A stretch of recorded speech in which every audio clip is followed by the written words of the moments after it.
GS for all exam की 45वीं कक्षा में आप सभी लोगों का स्वागत। आज का पहला प्रश्न, यमुना की प्रमुख सहायक नदियां कौन कौन सी हैं? आप लोग जानते भी होंगे, मैंने बताया भी है। यमुना की प्रमुख सहायक नदियां, चार प्रमुख सहायक नदियां हैं: चंबल, बेतवा, केन, सिंध।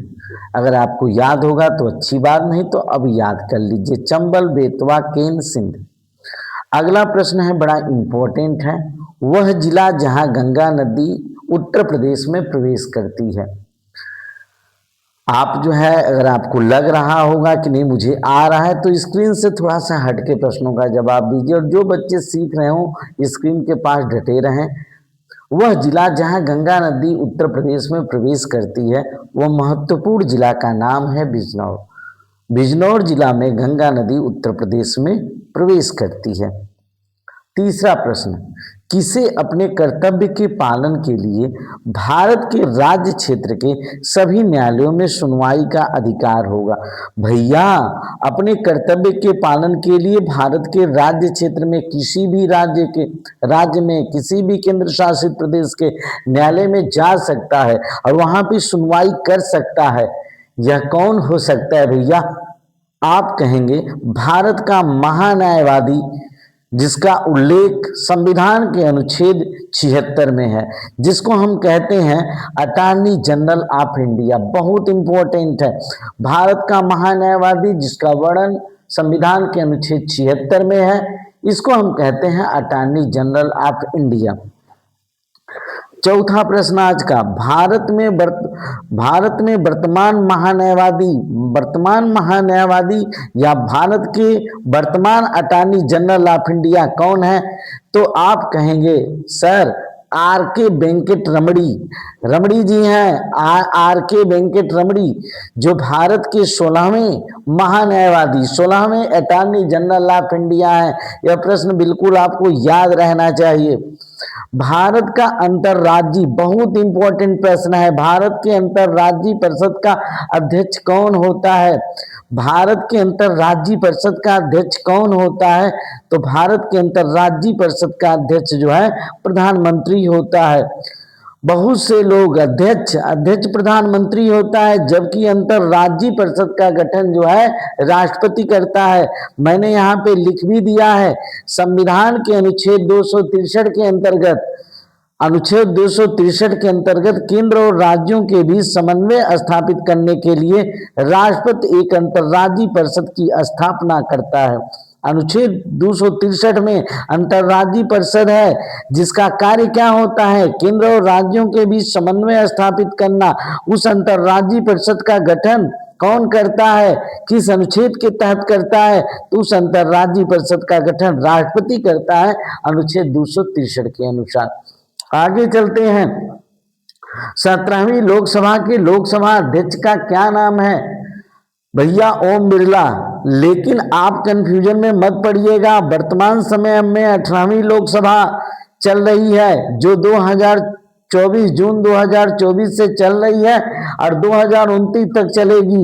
इन दोनों 17वीं और 18वीं दोनों लोकसभा के अध्यक्ष ओम बिरला जी हैं। बहुत इंपॉर्टेंट प्रश्न है, 17वीं और 18वीं दोनों लोकसभा अध्यक्ष ओम बिरला जी हैं।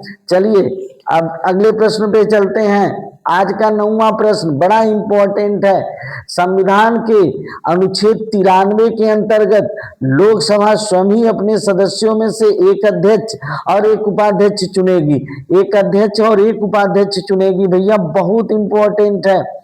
एक उपाध्यक्ष, इसका चुनाव नहीं होगा, माने बाहर चुनाव आयोग इसका चुनाव नहीं करवाएगा, बल्कि लोकसभा जितने भी सदस्य हैं वही मिलकर अपने सदस्यों में से एक अध्यक्ष और एक उपाध्यक्ष जो है चुनेंगे। किस संविधान के अनुच्छेद के तहत? अनुच्छेद 93 के तहत। बहुत इंपॉर्टेंट है। भारतीय ध्वज संहिता कब से प्रभावी हुई?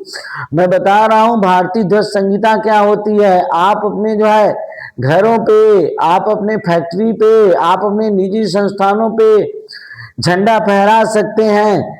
यह भारतीय ध्वज संहिता है जो 26 जनवरी 2002 से प्रभावी हुई।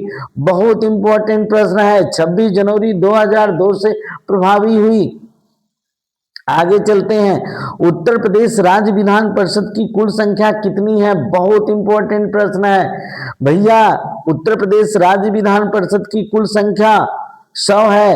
राज्य विधान परिषद का कार्यकाल कितना होता है भैया?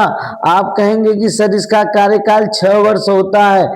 राज्य विधान परिषद के सदस्य के लिए उम्र कितनी चाहिए? उम्र जो है इसके लिए उम्र जो है 30 वर्ष चाहिए। जब 30 वर्ष रहेगी तभी आप विधान परिषद का चुनाव लड़ सकते हैं। इसका कार्यकाल, विधान परिषद के सदस्यों का कार्यकाल 6 वर्ष होता है। और किस प्रणाली द्वारा चुने जाते हैं? ये अप्रत्यक्ष निर्वाचन, इसमें जनता भाग नहीं लेती है। अप्रत्यक्ष निर्वाचन प्रणाली द्वारा चुने जाते हैं भैया। अप्रत्यक्ष निर्वाचन प्रणाली, जनता द्वारा चुने गए प्रतिनिधि ही इनको चुनते हैं। अब आते हैं जनता द्वारा चुने जाने वाले उत्तर प्रदेश में राज्य विधानसभा के सदस्यों की कुल संख्या 403 होती है भैया, 403। ये जनता द्वारा सीधे चुने जाते हैं, जनता द्वारा प्रत्यक्ष रूप से चुने जाते हैं। विधानसभा आपके यहाँ चुनाव भी होता है, जनता द्वारा प्रत्यक्ष चुने जाते हैं। इनका कार्यकाल कितना होता है? इनका कार्यकाल कितना होता है भैया? जो विधायक चुने जाते हैं इनका कार्यकाल 5 वर्ष होता है। इनके लिए उम्र क्या होती है? इनके लिए उम्र जो है 25 वर्ष होती है। बहुत इंपॉर्टेंट है। उत्तर प्रदेश में लोकसभा की कुल सीटें कितनी है? 80 हैं। यह भी प्रत्यक्ष जनता द्वारा जब चुनाव होगा तो उसको हम प्रत्यक्ष निर्वाचन प्रणाली कहते हैं। ये भी भैया प्रत्यक्ष निर्वाचन प्रणाली के अंतर्गत चुने जाते हैं। और उत्तर प्रदेश में लोकसभा की सीटें जो है 80 हैं। इनको भैया लोकसभा से जो चुन के जाते हैं इनको सांसद कहते हैं। इनका भी कार्यकाल कितना वर्ष होता है? जो सांसद चुने जाते हैं उनका कार्यकाल जो है 5 वर्ष होता है। और इनके लिए उम्र कितनी होती है? 25 साल के बाद 25 वर्ष। तो आप जान लीजिए कि विधानसभा और लोकसभा की उम्र जो है, इसकी चुनाव लड़ने की उम्र जो है 25 वर्ष होती है। जबकि विधान परिषद और राज्यसभा के लिए इनका कार्यकाल जो है 6 वर्ष होता है। इनका कार्यकाल 6 वर्ष होता है। इनका कार्यकाल 6 वर्ष होता है। और इनके लिए उम्र जो है कितनी होती है? 30 वर्ष। 30 वर्ष भैया, उम्र 30 वर्ष। राज्यसभा की कुल सीटें 31 होती हैं। और इनकी प्रणाली जो है अप्रत्यक्ष निर्वाचन प्रणाली होती है। अप्रत्यक्ष निर्वाचन प्रणाली, प्रत्येक राज्य की विधानसभा के चुने गए सदस्य 403 लोग इन 31 लोगों को केंद्र के लिए भेजेंगे।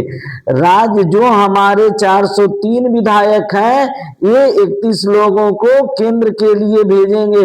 इनको भी सांसद कहा जाता है। राज्यसभा जो है उच्च सदन होती है, लोकसभा निम्न सदन होती है। अब आइए अगला प्रश्न।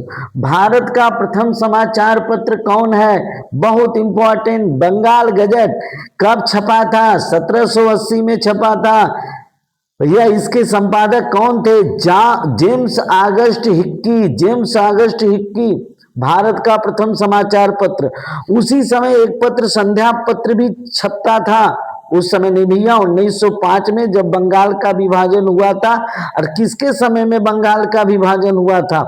लॉर्ड कर्जन के समय में बंगाल का विभाजन हुआ था। उस समय एक पत्र छपता था, उस पत्र का नाम संध्या पत्र है। और इस पत्र के संपादक ब्रह्मा बांधव उपाध्याय जी थे। संध्या पत्र के संपादक ब्रह्मा बांधव उपाध्याय जी थे। अगला प्रश्न बड़ा इंपॉर्टेंट है। भारत में कुंभ मेला लगने वाले स्थान। भारत में 4 जगह जो है कुंभ मेला लगते हैं। नंबर 1 प्रयागराज उत्तर प्रदेश, जो मुख्यतः गंगा जमुना और अदृश्य सरस्वती, लोग कहते हैं सरस्वती दिखाई नहीं देती है, सरस्वती नदी अदृश्य सरस्वती के संगम तट पर स्थित है। दूसरा मेला जो है हरिद्वार में लगता है उत्तराखंड के, जो कि मुख्यतः गंगा नदी पे स्थित है। तीसरा मेला जो है नासिक महाराष्ट्र में लगता है।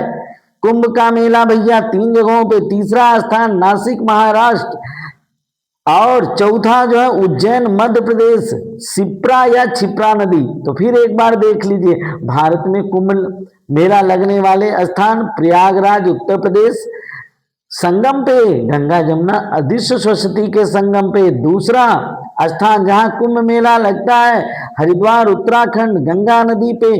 तीसरा स्थान नासिक महाराष्ट्र गोदावरी नदी पे। और चौथा स्थान उज्जैन मध्य प्रदेश क्षिप्रा नदी पे। चलिए अब अगले प्रश्न पे चलते हैं भैया, बड़ा इंपॉर्टेंट है। पुरी की प्रसिद्ध रथ यात्रा, पुरी की प्रसिद्ध रथ यात्रा का संबंध भगवान जगन्नाथ से है भैया, भगवान जगन्नाथ। और जगन्नाथपुरी कहाँ पड़ेगी? उड़ीसा में पड़ेगी भैया, उड़ीसा। जगन्नाथपुरी की यात्रा का संबंध भगवान जगन्नाथ से है। अगला प्रश्न अगर आपको आ रहा है तो स्क्रीन से हट के उत्तर दीजिए। भारतीय महिला विश्वविद्यालय की स्थापना कब, कहाँ और किसके द्वारा की गई थी? भारत में महिलाओं के शिक्षा के उत्थान के लिए भारतीय महिला विश्वविद्यालय की स्थापना मुंबई में धोंडो केशव कर्वे द्वारा, धोंडो केशव कर्वे, इनको हम डीके कर्वे भी कहते हैं, डीके कर्वे द्वारा 1916 ईस्वी में हुई थी। भारतीय महिला विश्वविद्यालय की स्थापना मुंबई में धोंडो केशव कर्वे द्वारा, डीके कर्वे द्वारा 1916 ईस्वी में हुई थी। आज का अंतिम प्रश्न, अनाक्सी श्वसन किसे कहते हैं? बहुत इंपॉर्टेंट है भैया। और इसका अंतिम उत्पाद कौन है? अनाक्सी श्वसन ऑक्सीजन की अनुपस्थिति में, ऑक्सीजन की अनुपस्थिति में अवायवीय श्वसन, इसका अंतिम उत्पाद ग्लूकोज और एथिल अल्कोहल होता है। ऑक्सीजन की अनुपस्थिति में यह श्वसन होता है भैया, अनाक्सी श्वसन, जिसमें ऑक्सीजन की अनुपस्थिति रहती है, इसको अवायवीय श्वसन कहते हैं। इसका अंतिम उत्पाद ग्लूकोज और एथिल अल्कोहल दोनों होता है। इस प्रकार की वीडियो पाने के लिए बिना समय नुकसान की हुए तेजी से जीएस पढ़ने के लिए आप हमारे चैनल को अगर अच्छा लगे सब्सक्राइब, लाइक और शेयर करें। Thanks for watching this video.